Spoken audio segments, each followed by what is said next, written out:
fuel trims is a calculated PID and is usually expressed in percentage.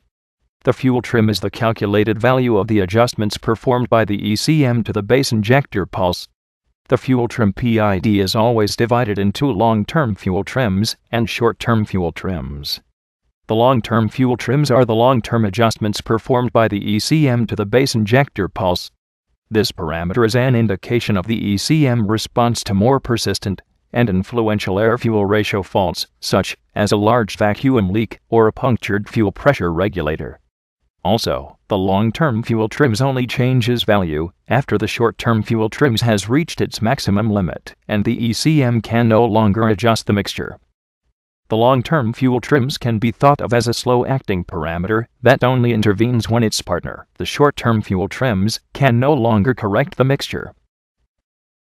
The short-term fuel trims are the short-term adjustments performed by the ECM to the base injector pulse.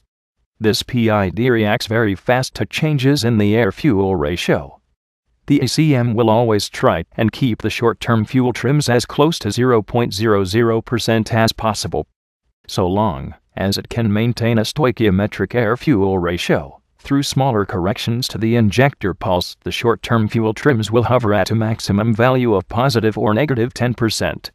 In the event that a greater air-fuel ratio fault exists, the ECM will not be able to correct the problem through smaller corrections, and the long-term fuel trims will increase, thereby taking the short-term fuel trims back to close to 0.00% again.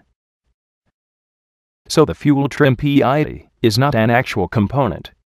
It is just a measure of how far the ECM is changing the injector pulse to compensate for the different conditions. Anytime the fuel trims go above or below plus or minus 10%, there is a problem. Above 10%, there is a lean condition. Below minus 10%, there is a rich condition.